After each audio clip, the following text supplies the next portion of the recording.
Hi, I'm Chris. I'm the founder of Foxley Consulting.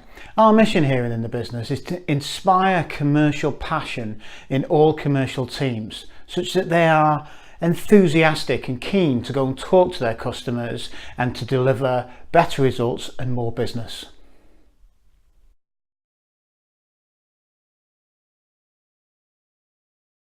This week I went to see a client, and there was a follow-up to a meeting that they'd had with one of their key customers.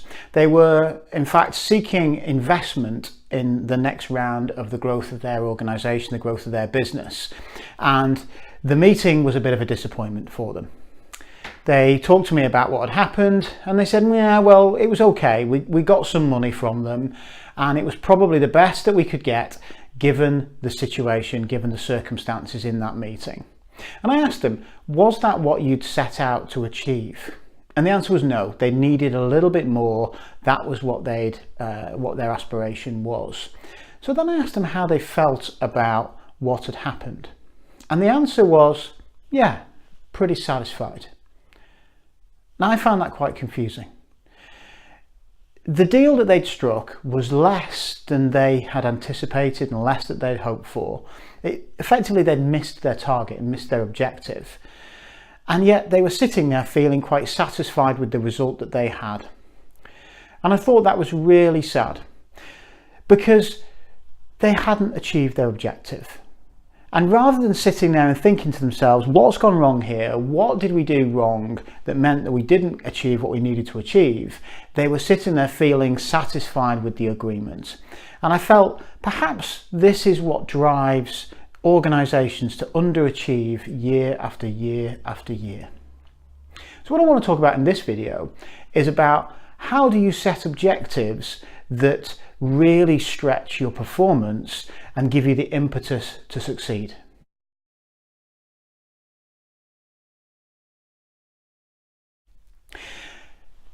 The tradition when you come to setting objectives is to make them smart, make them specific, achievable and time-bound. The problem with that, I believe, is that you're setting yourself up to fail, because not hitting your objective becomes a problem, and therefore you constrain yourself with a smart objective. You set an objective that you believe is achievable, but what you're really trying to do is to stretch performance to its maximum to get the best possible result, and therefore I don't think smart objectives help you here. I believe that what you should really do is set an objective that you could never achieve, that you completely dominate the market, or that you completely transform relationships.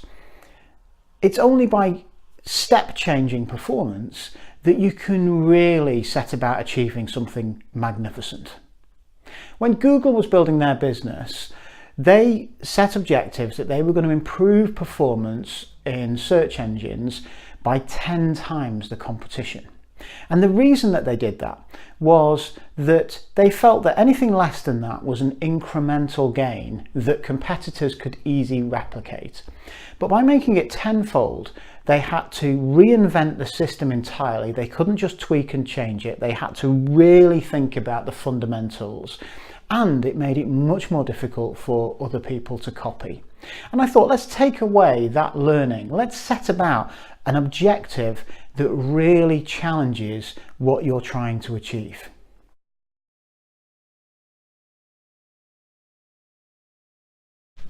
So when it comes to objective setting, what's my vision? What's the objective that I'm trying to get to here? Well, the first thing is to set an overarching ambition that transforms your business performance. It's something that overarches everything and perhaps seems impossible given the time that you have available or the objectives that you're setting yourself. I was talking to somebody yesterday and we were discussing the growth of their business within the retail market.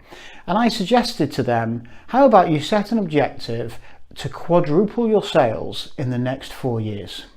Now they're off a relatively low base. It's a small market at the moment. But what that did was inspire a conversation about what would be needed to achieve to really deliver that. And then there came a number of different things that came out of it. It challenged the marketing strategy. The strategy was to answer a problem that exists today. Their consumer activation is about what challenges people face today. To quadruple sales has to bring a campaign that will attract people who do not even think about this category at the moment. It's a completely different way of working. It also meant that when they were dealing with their retail partners, rather than just seeking to increase a bit of distribution here and there, it really challenged them to say, how do we really maximize the growth and the performance within each account, within each store, within each relationship? It really started to excite people about what the possibilities were. And the beauty of it was that it doesn't matter if they achieve it or not. Because if the goal is to quadruple the sales in the next 4 years, and in 4 years' time they're sitting there thinking about, well, we tripled the sales, that's an amazing result. But it will also drive the right behaviour. The right behaviour being, let's analyse what we did or didn't do that drove us to the end point. And this is where these elements come in, the layers beneath your overarching objective, because this is what drives your activity day by day, week by week. You have a step one, which is something that contributes to this ambition. It could be to establish yourself within a particular customer base. The second one could be a problem to fix. It could be a problem around manufacturing or supply chain that you know is limiting and holding you back. And the third thing is something you need to deliver as a contributing factor. It could be to build a relationship, it could be to create a network that will help you to scale your business. But these things are the time-bound, stretching and achievable targets that you review quarterly. And by doing so, you're keeping your business dynamic. You're not just repeating objectives and increase sales by 10% or whatever it might be. These are the dynamic things. So Q1 might be develop a new marketing campaign. Q2 might be launch the campaign across a number of different outlets. It's delivering against the same overall ambition, but it's doing so in a different way.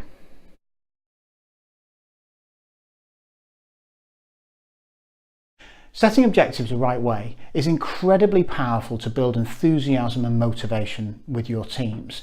It also keeps people's jobs fresh and exciting because every month they're thinking about what I've got to deliver this month, and it probably isn't exactly the same as what it was last month. But more importantly, it delivers against significant objectives and it gives people permission to fail. When you give people permission to fail, it takes the pressure off them. It takes the stress out of the engagements and the projects that they're running, but it causes them to think honestly about what they're doing, why they're doing it, and how they're contributing to the overall business. Try it. Be ambitious. See what might happen. Enthuse your team. Build the passion that we want to bring to every organisation.